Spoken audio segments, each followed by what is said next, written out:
Normal monsters in Yu-Gi-Oh! Are inherently weaker than effect monsters, which is an unfortunate truth that's plagued these amber boarded cards ever since the game's origins. Because no matter what, if you're given the choice between two monsters with the same stats, type, and attribute, with the only difference being that one has some kind of positive effect, you're going to go with the effect monster every time. As a result, there have been several attempts over the course of the game's lifespan to turn these beige bricks into behemoth boss monsters, and this recent engine might just be the thing that finally allows for them to live up to the promise within their flavor text. So here's how the Primite engine works. By normal summoning Primite Dragon Ether Barrel, you can use its effect to set a Primite lode directly from your deck, and then you can immediately activate lode to add Primite Drill Beam from your deck to your hand. From here, you have a number of options available to you depending on both the strategy that you're playing and the normal monster or monsters that you've chosen for your deck. We've seen a number of different competitively viable Primite lists ranging from Fiendsmith Primite that takes advantage of White Dust On, Ryziel Primite, which will play a level 4 normal monster, and of course Blue Eyes Primite. Out of these three though, Blue Eyes definitely gets the most out of the Primite engine, as after linking off into Spirit, you then get to add Mausoleum of the White from your deck to your hand to get an extra normal summon, and so that you can use his effect to foolish a Blue Eyes to later revive with Spirit's other effect. But if you're starting off with just the Primite engine, then here you can use lode to special summon out a Blue Eyes, then link both Spirit and Blue Eyes into Heraldic Seal the Heavenly Spheres before setting Drill Beam in passing turn. So with just a single card, you have Heraldic Seals to bounce an opponent's card, and a free summon for a Blue Eyes White Dragon from deck, which you can use to activate Drill Beam as a target to negate and banish, alongside some free follow-up in Mausoleum. And that's not the only follow-up you'll have either, as when it swings back to your turn, Ether Barrel will let you add itself back to your hand during the standby phase. Primite Drill Beam can be reset the moment you bring out Ether again with its graveyard effect, and Lode's second effect can be used later in the turn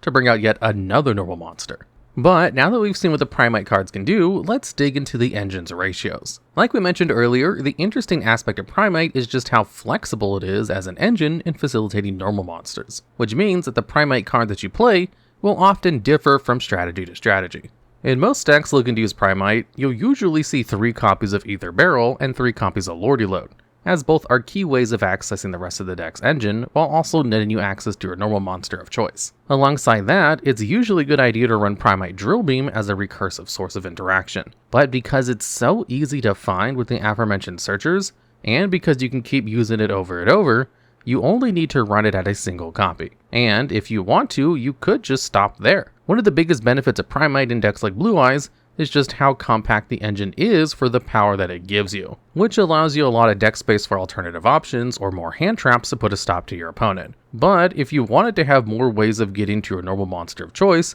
you can play Primite Roar at anywhere from 1 to 3 copies, depending on its purpose and how much deck space you want to give up. In fact, you could even play Roar without any other Primite cards at all in the deck, like Plant Link, to have more ways of bringing out Genius Loci to start your combo. Usually in the most expansive Primite engine, this is where most deck builders would stop, although you technically have 3 more options available to you in Primite Howl, Primite Scream, and Primite Imperial Dragon, all of which are solid enough pieces of interaction, and can be played at 1 each if you really want to, but they all just pale in comparison to Drill Beam as a potential payoff, so usually aren't played at all. But now that we've studied these ancient dragons, let's drill into what makes this engine so extraordinary. The most important monster within the strategy is without a doubt Ether Barrel, as it acts as one of the key cards that allows you to access the rest of your deck with its first effect, which allows you to set any Primite spell or trap card directly from your deck when you normal summon it. This is incredible for any Primite strategy that's willing to give up their normal summon,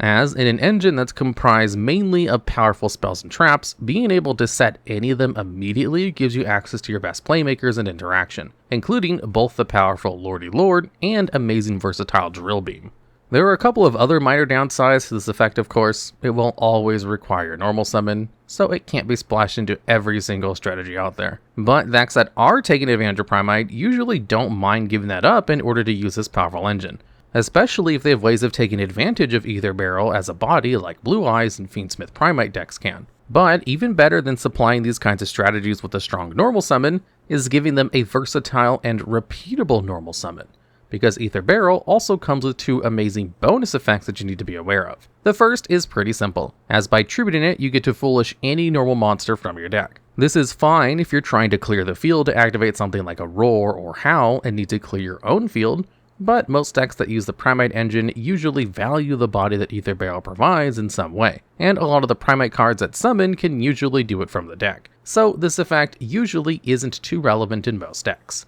But it's definitely one that can come up in decks like Blue Eyes if you need to put up a white dragon in gray for the likes of Spirit or Majesty's effect, in case you can't access the Molosseum Foolish. Meanwhile, the second effect of Ether Barrel is one that you'll use all of the time, as if you have a normal monster in your field or graveyard, during your standby phase you get to add Barrel from your graveyard back to your hand. This is excellent as it means you can repeat your Primate combo every single turn. If you're on a small Primite package, this is already great because it means that not only do you get to add another Lordy Lode for some free card advantage, or to replace one that's been removed by your opponent, but you'll also always have a Primite monster available so that you can keep resetting Drill Beam every single turn and always have its powerful interruption available. Just remember that you can only activate this effect during your own standby phase despite the card's text, as when it was first released, Barrel was actually misprinted, which allowed for it to be used during both player standby phases, until this mishap was corrected by the Yu-Gi-Oh card database. Speaking of Primite Lordy Lode though, it's the second biggest searcher within Primite and one of the strongest cards in the entire engine. Whenever Lode is activated, you could add any Primite card from your deck to your hand, which is already absurd as searching for any card within the engine is a huge boost to Primite's consistency. But it only gets better when you realize that Lode is capable of searching Barrel, which can find you another back row. And Barrel is capable of getting to Lode, which can then find your other Primite cards. So no matter which way your Primite engine starts, you'll always get to the same place regardless. But what makes Lode even better are its extra effects. Its third effect isn't too relevant, as all it does is increase the attack of a normal and Primite monster you control by 300 for every normal monster in your graveyard, which, while helpful and important to keep track and beat over your opponent's threats, is rarely going to be a difference maker in most Primite decks that play a maximum of 3 normal monsters at a time. The other effect of Lode, however, is incredible, as by declaring a normal monster's name, you can special summon it from your hand, deck, or graveyard to your field in defense mode, but you'll be locked out of using the effects of special summon monsters for the rest of the turn. And make no mistake, while this restriction reads like it should be retroactive, it only applies after you use it, which makes it endlessly more useful than the alternatives, as it means that a single Lordy Lode is always going to net you 2 free cards worth of advantage. And working with its restriction is actually pretty simple, since not only can you activate it towards the end of your turn to bring out your normal monster of choice after using your important on-field effects, you still have access to effects of monsters in your hand and graveyard no matter what, allowing for decks like Blue Eyes to still take advantage of the likes of Maiden of Light's hand and graveyard effect to go for an extra deck play with the normal monster you just summoned. Although, if you'd rather find a way to a specific normal monster at the beginning of your turn, then Primite Roar will serve you well, as Roar is a quick play spell that, for the cost of 2,000 life points, will let you declare the name of a normal monster and apply a lingering effect that will prevent normal monsters and Primite monsters on your side of the field from being destroyed by battle until the end of your opponent's turn, and then allow you to special summon the normal monster you declared directly from your deck in defense mode if you control no monsters. In a standalone Primite strategy, this effect is great, as it gives you a way to access a normal monster during either player's turn, so long as your field is clear, which can be integral for setting up the necessary fodder for Drill Beam or an Imperial Dragon. But it's even better in a deck like Plant Link, where finding a normal monster early is crucial for your combo, as you essentially get to use Roar as a copy of Unexpected Die for your normal monster of choice, without locking you like Lordy Lode does, making it a great way to start out a turn even in decks that can't take advantage of a bigger Primite package. But that's not all the card can do, because if your opponent normal summons a monster while it's in your graveyard, you can banish it while there's a normal monster on your field or in your grave to banish an on-field monster who has less attack than your normal monster. This is a solid interruption, and that's easy to use naturally since you basically automatically get access to it the moment Roar resolves and summons a normal monster from your deck, and inconspicuously waits in your graveyard for your opponent to normal summon before banishing a body from their field, which can surprise even the most prepared of duelists. It does come with a couple of issues that make it so it's not usable a lot of the time. Decks like Plant Link that had normal monsters with low attack won't get much use out of Roar's graveyard interaction,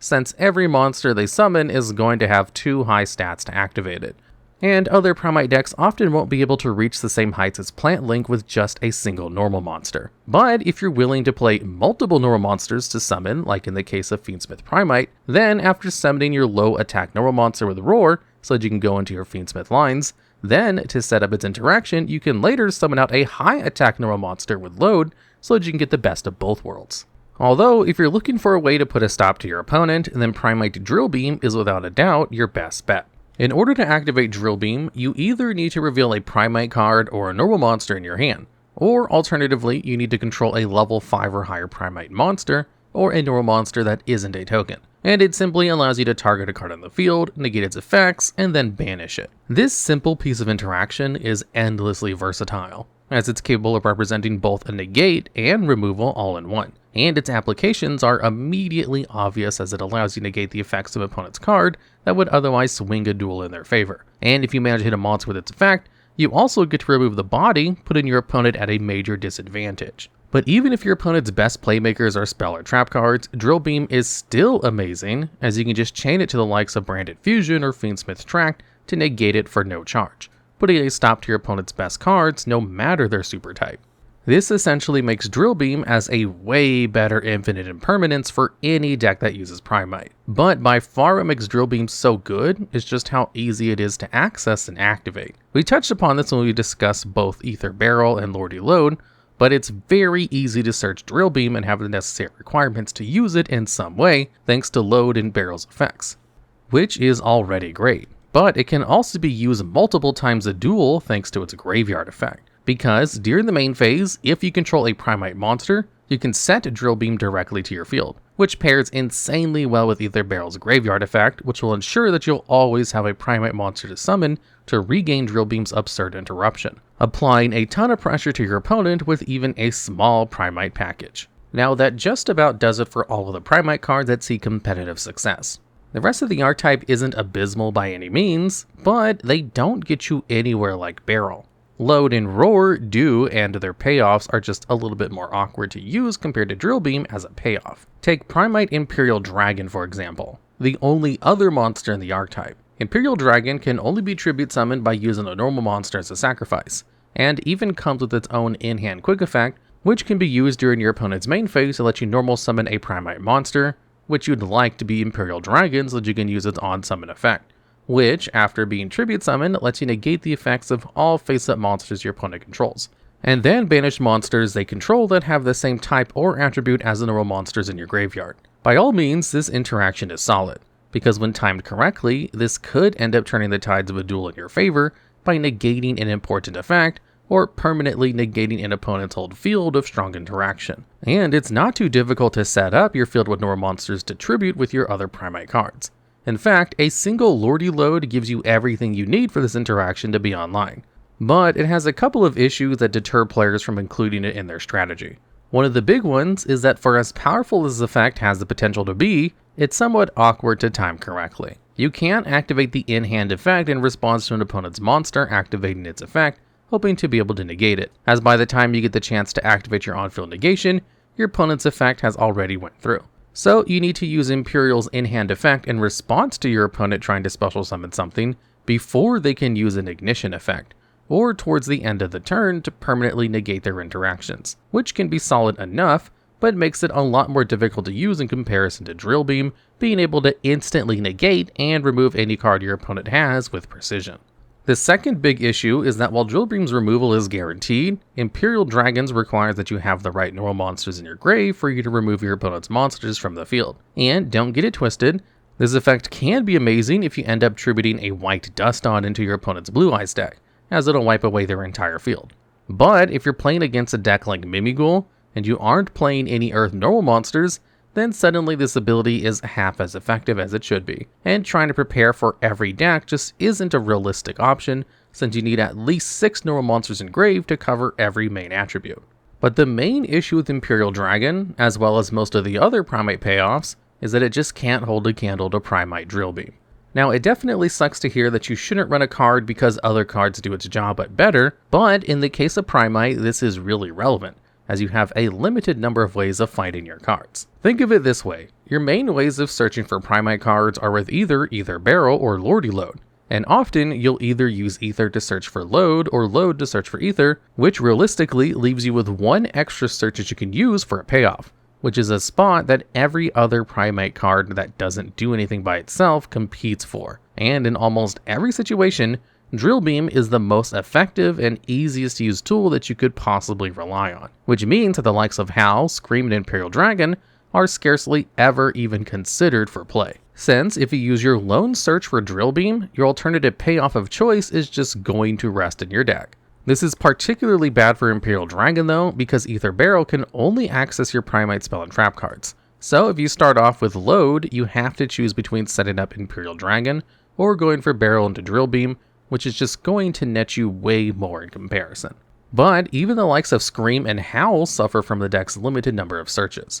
as by just being a little bit more awkward to use in comparison to Drill Beam, it's very rare that you'll see either in a competitive list. Take Scream for example. It has a genuinely great effect that allows you to mimic the likes of Solemn Judgment within the archetype, as if your opponent would normal summon or special summon a monster, while you control either a level 5 or higher Primite monster, or a normal monster, you get to negate that monster's summon and banish it, all on a counter trap, making it quite difficult to respond to. There's no way to justify this effect as terrible, as you can prevent your opponent's best play starters or extra deck extenders from hitting the field. And if Drill Beam didn't exist, it would probably be the interaction of choice for most Primite decks. But it's still a lot more limited to its quick play cousin. Even though you get to negate summons, Scream is a lot more limited in what it can hit, as you'll never get the chance to negate a spell or trap card with this effect, even if they would summon a monster. So you have to hope that whatever your opponent is playing really relies on summoning a particular monster that you can negate, because otherwise, Scream might go from a strong interaction to merely an annoyance. Even its recursion is a lot worse. Similarly to Drill Beam, you can set Scream to your field from your grave if you control a Primite monster, which sounds great, but it comes with a couple of conditions. The first is that after you use it again, Scream will banish itself, unlike Drill Beam, which will keep coming back every turn and doesn't force itself into banishment. The second is that you can only activate this effect during the standby phase. What makes Drill Beam's recursion so deadly is that you'll always have access to a Primite monster in your main phase thanks to Ether Barrel adding itself back to your hand, so you'll always have a way to apply pressure to your opponent. But in the case of Scream, it's a card that clearly hopes that you've managed to summon out Imperial Dragon during your opponent's turn, and that it's managed to survive until your standby phase. And that's unfortunately just not realistic. If the deck's search power is already spread thin by trying to make Imperial Dragon work, that problem is going to be extrapolated even further if you try to make Scream work too. Your best bet honestly is trying to use Scream without Imperial Dragon, but in that case, its effect to reset itself might as well not exist. The last card in this archetype is Primite Howl, which definitely suffers from similar issues to Scream and Imperial Dragon, but just like them, it has some interesting uses. Like Primite Roar, Howl can summon out a normal monster if you control no monsters after applying a lingering effect, which in this case prevents you from taking battle damage from the declared normal monsters or Primate monsters for the rest of the turn, but also comes with the added bonus of summoning from the deck or the graveyard rather than just the deck. And this is pretty cool if you're gunning for a pure Primite strategy, as it gives you an extra way to put a normal monster on field for Imperial Dragon summon, or so that you can use your other interactions in case you were hand trapped on your turn, which is nice enough, but it's really rough that you can't use his first effect if you plan on setting up any kind of board. It's fine for a card like Roar to have this condition because it can, at the very least, be the first thing you use. But for Scream to use this effect, you need to have a clear field when you pass turn to your opponent, which they'll be more than grateful for. But the real meat and potatoes behind Howl is the graveyard effect, which lets you banish it from the graveyard at quick effect speed to take control of a monster your opponent controls with higher attack than a normal monster that's in your field or graveyard. Because if you can get it to the graveyard, you have an on-demand snatch steal if your normal monster of choice has low attack. Now, this is a lot more niche, but if your strategy has a reliable discard outlet like Fiendsmith Primite does, then being able to discard it to use its best effect while creating an actually strong end board is solid, as you'll be able to back up said field with an on-demand snatch steal. And if you manage to take something with a relevant effect, then Howl definitely has the potential to be a game-winning effect, even though it definitely isn't most people's first choice. Still, in most Primite decks, if you're not able to comfortably discard Howl, it's not worth playing. And that just about does it for every potential Primite card that you can play within a deck.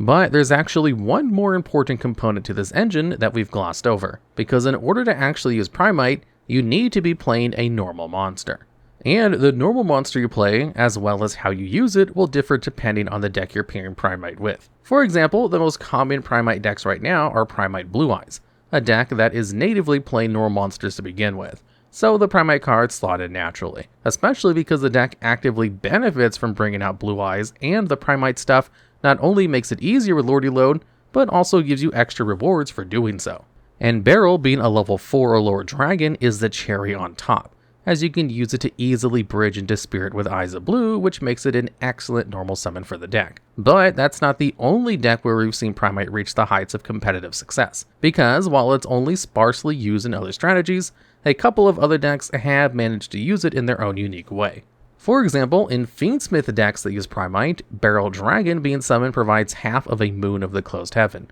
But the likes of Roar can get you to a Light Fiend normal monster, which has strangely allowed for what was once the worst member of the Deston archetype to see genuine meta success, as it can be used to immediately go into Fiendsmith Requiem. Now, because of how easy it is to access Requiem anyways, a lot of Fiendsmith Primite decks will usually play a second normal monster if they can already guarantee access to their Fiendsmith combo, and that's led to some pretty cool choices being used. So much so that we can say the original Summon Skull is a card that's capable of standing up to the meta thanks to its Fiend typing, strong attribute, and fortunate level that makes it great for summoning rank 6 and making a fully unlocked Chaos Angel with a level 4 Lacrima. Meanwhile, Ryziel decks that play Primite will natively benefit from Ether Barrel being a level 4, as you can use it to access your XCs after normal summoning it. So if you pair that with a level 4 normal monster, then you can use the likes of Lode at the end of your turn to bring out your favorite one from your deck to give you a little extra extension to end on another rank 4 of your choice,